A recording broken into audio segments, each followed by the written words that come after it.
성령 충만의 공동체라는 제목으로 여러분과 함께 하나님의 말씀을 나누도록 하겠습니다. 오늘 설교의 큰 키워드는 두 가지입니다. 하나는 성령 충만이고 하나는 방언이에요. 자, 두 개 다 뭐죠? 기독교에서는 약간 좀 민감한 주제이고 많이 다른 주제입니다.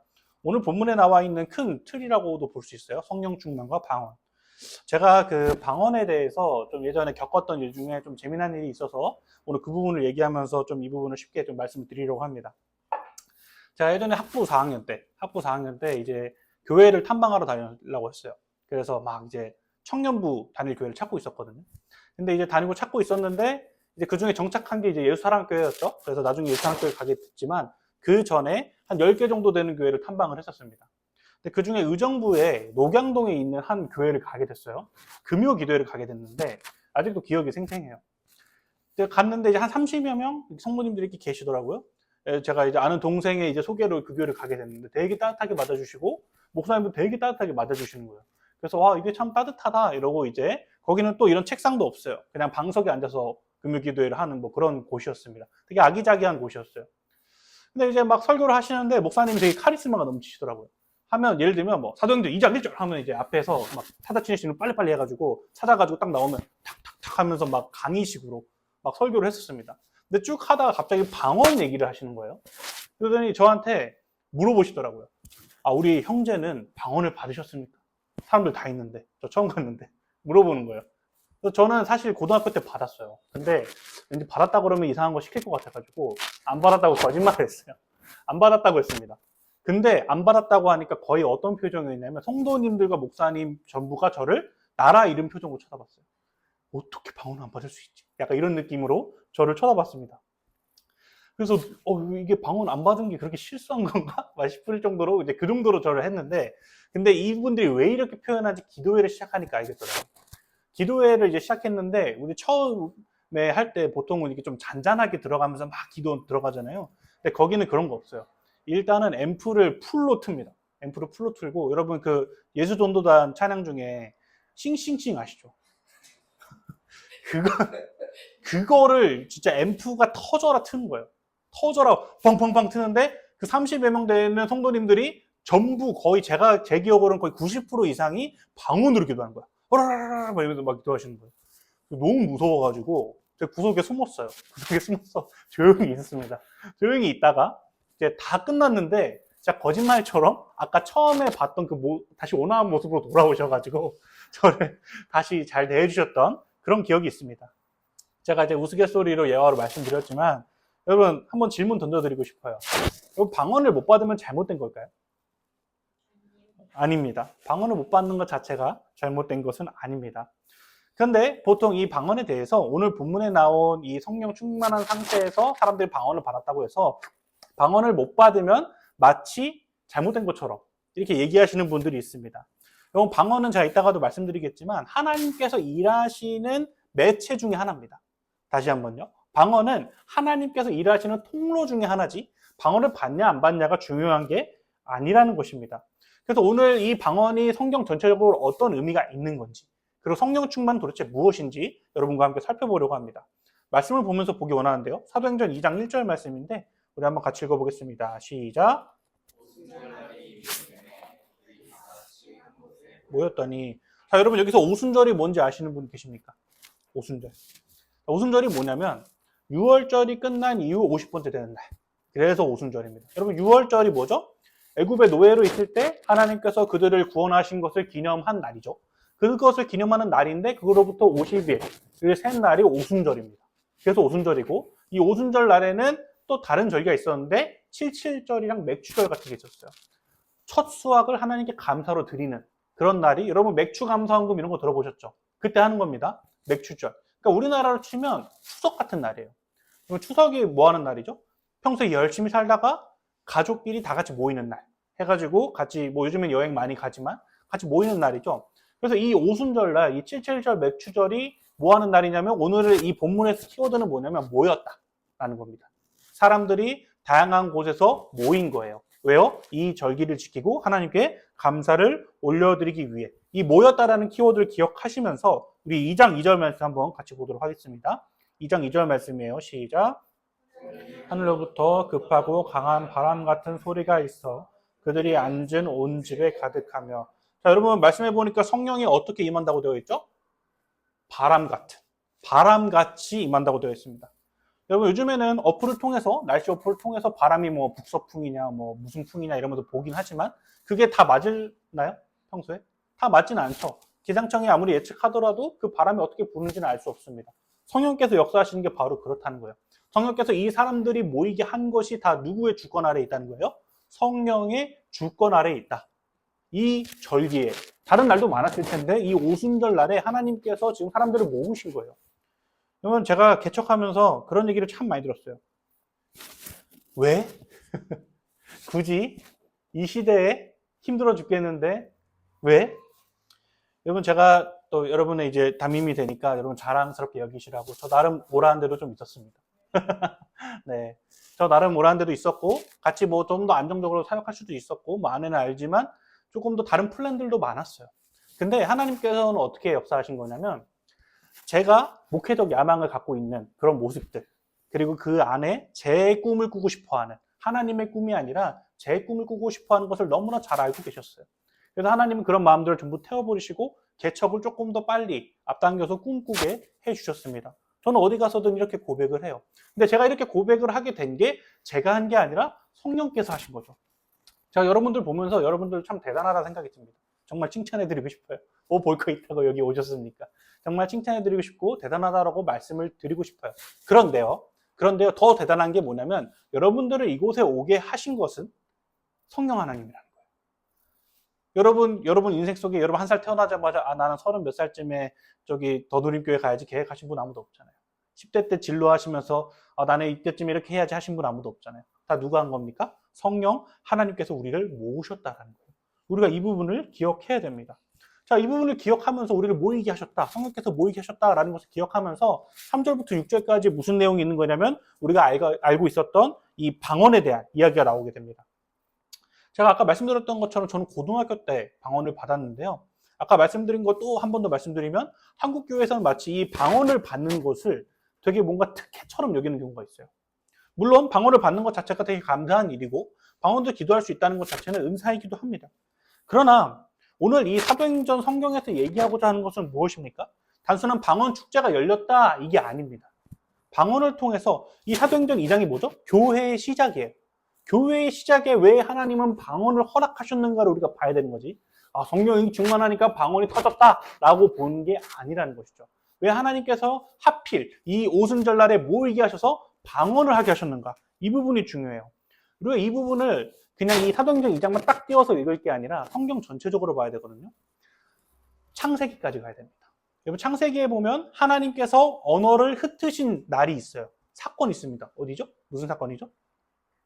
그렇죠. 바벨탑 사건이에요. 근데 왜 언어를 흩으셨나? 왜 우리를 영어 공부와 헬라어 공부, 히브리어 공부 힘들게 하셨나? 그 부분을 우리가 함께 볼게요. 창세기 11장 4절인데 한번 같이 읽어보겠습니다. 시작. 또 말하되 자 성읍과 탑을 건설하여 그 탑 꼭대기를 하늘에 닿게 하여 우리 이름을 내고 온 지면에 흩어짐을 면하자 하였다니. 자, 여기서 우리가 주목해야 될 단어는 뭐냐면요. 우리 이름을 내고입니다. 우리 이름을 내고. 탑을 쌓는 것 자체가 문제가 아니에요. 이들의 이 탑을 쌓는 목적이 뭐였죠? 우리 이름을 내는 거였습니다. 그래서 하나님은 이 우리 이름을 내려고 하는 사람들을 흩어버리셨어요. 누구를 위해서? 이들을 위해서. 이들을 위해서 흩은 겁니다. 모여서 다 무슨 얘기만 해요? 야, 우리 이름 어떻게 알릴까? 야, 우리 이름 어떻게 할까? 이거 생각하고 있는 거예요. 여러분, 사람은 하나님의 일을 하도록 창조되었습니다. 사람들이 돈을 많이 벌고 좋은 집에 살고 이러더라도 허무함이 찾아오는 것은 자기 일로 그것을 여기서 얻으려고 하는 거기 때문에 그래요. 우리가 많은 것을 가지고 있더라도 하나님의 일이라고 생각하지 않으면 결국에는 허무함이 찾아오는 것입니다. 그리고 교회에서도 마찬가지예요. 그리고 교회에서 우리가 보통 짜증나는 이유가 뭐죠? 내가 생각한 대로 흘러가지 않아서 짜증나는 거 아닙니까? 내가 생각하는 교회는 이건데 내가 생각하는 교회는 이렇게 흘러가야 된다 하면서 뭐 하고 싶은 거예요? 내 일 하고 싶은 거예요. 그래서 하나님은 이 창세기에서 이 바벨탑 사건에 있어서 이들을 흩어버리셨어요. 여러분, 우리가 지금 이 개척교회를 시작하고 있지 않습니까? 개척교회의 가장 큰 위험 요소가 뭔지 아세요? 개척교회의 가장 큰 위험 요소는 사람의 목소리가 커지는 게 이게 제일 큰 위험 요소입니다. 자, 이제 막 시작하는 공동체잖아요. 그러다 보니까 조금 기존 교회보다는 어때요? 좀 더 열려 있습니다. 그래서 막 마음껏 건의하고 마음껏 얘기합니다. 아, 교회는 이래야 됩니다. 교회는 저래야 됩니다. 이렇게 됐으면 좋겠습니다. 많은 얘기들을 꺼내고 있습니다.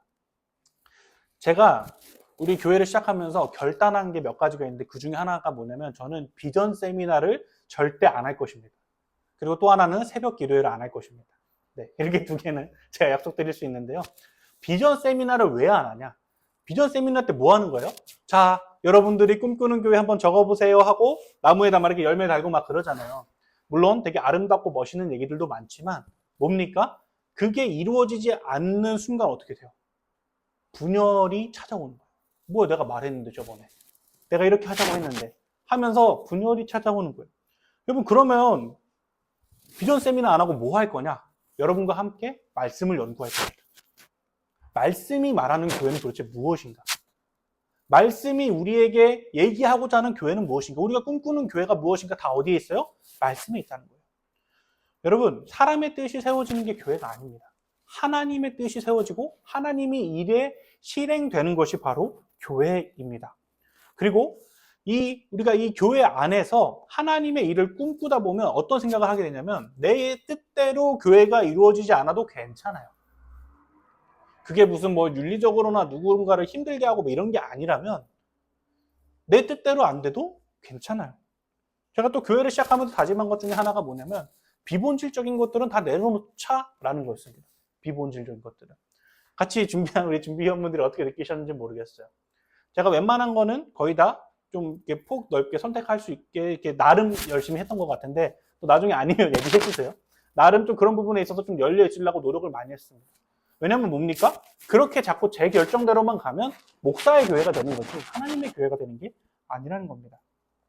다시 아까 창세기의 이야기로 돌아가서 생각해보면 창세기 때 일들이 실패했습니다. 실패해서 어떻게 됐죠? 흩어졌어요. 자기 일들을 하느라고. 근데 사도행전 2장에 보니까 지금 다시 어떻게 하고 계시는 거예요?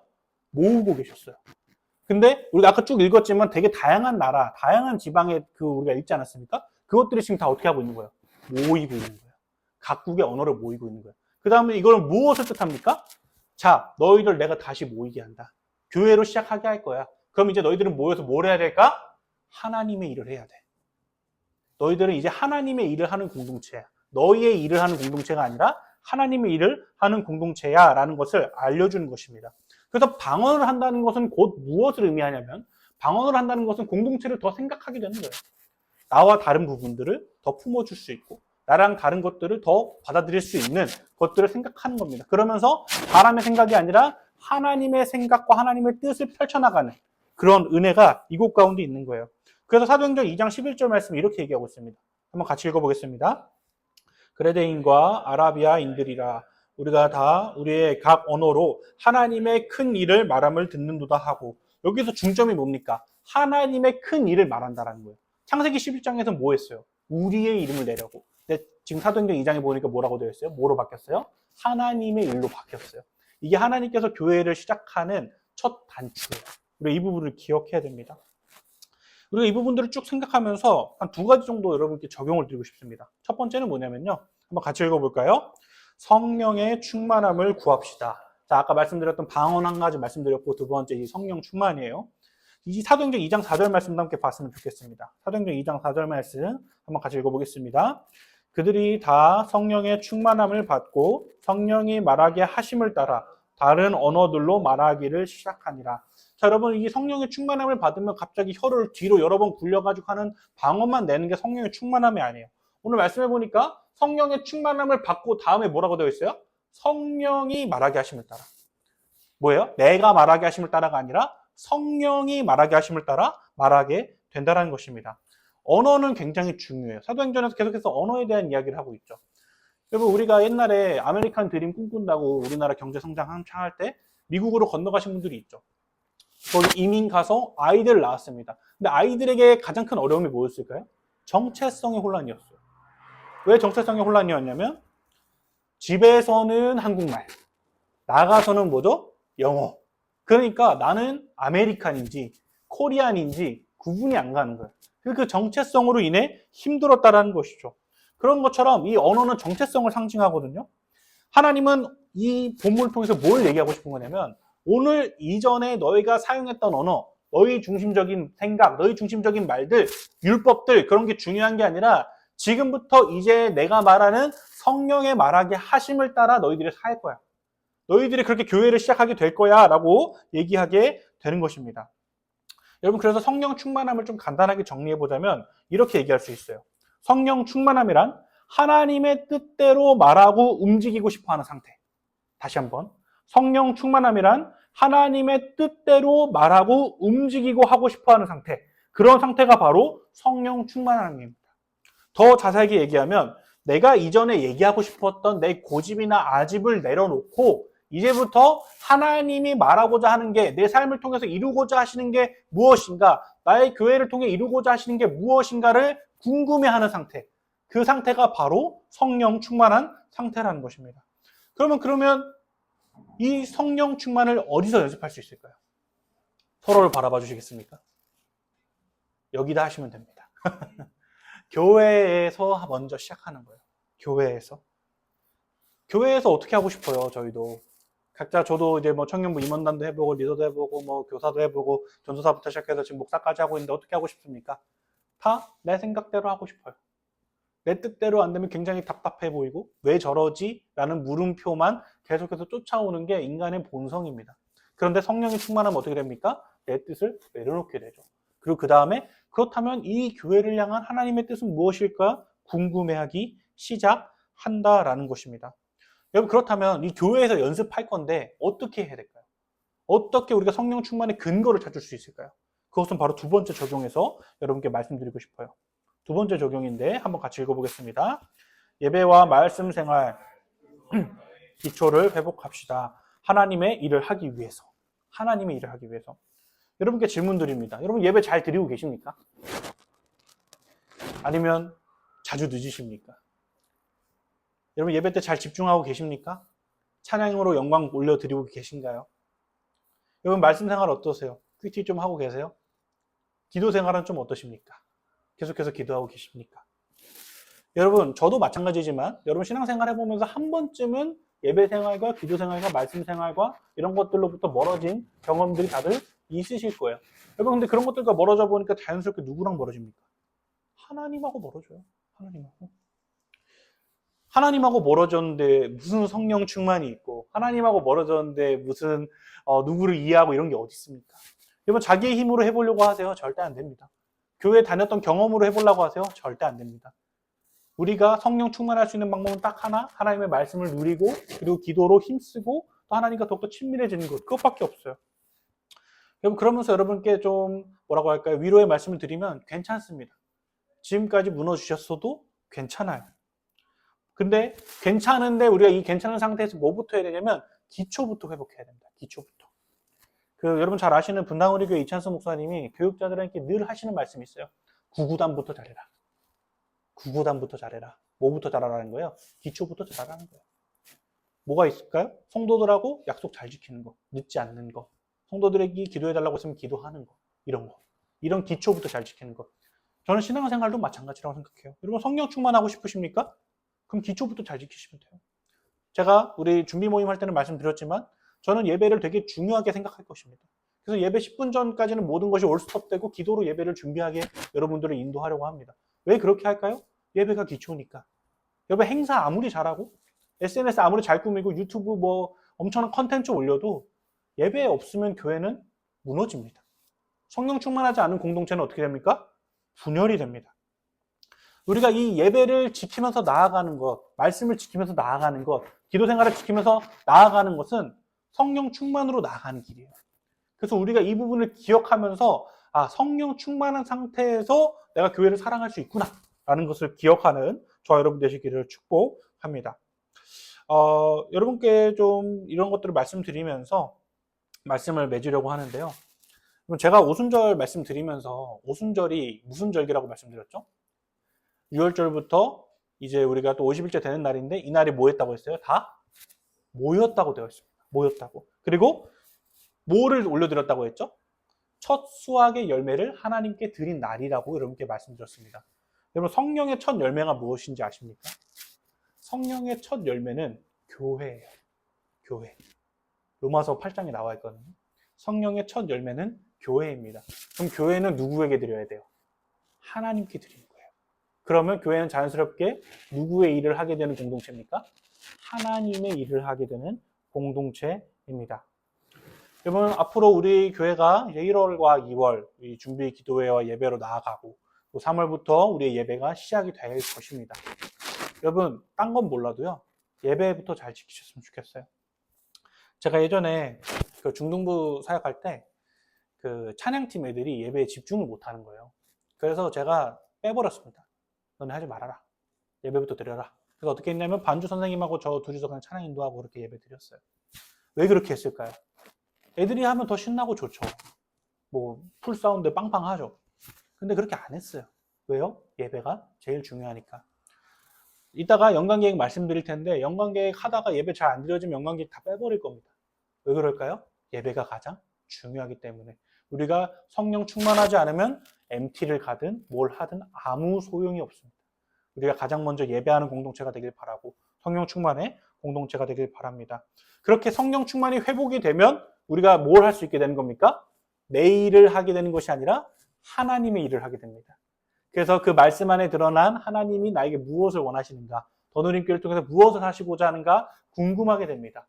우리가 바라기는요, 정말로 이 예배를 너무 사모해서 예배를 열심히 잘 드리시고 이 예배를 통해 하나님께서 주시는 메시지가 무엇인지 분명히 이해하시고 마음에 믿으시고 그리고 그 믿은 메시지대로 교회를 건강하게 세워나가는 저 여러분 되시기를 축복하고 소망합니다.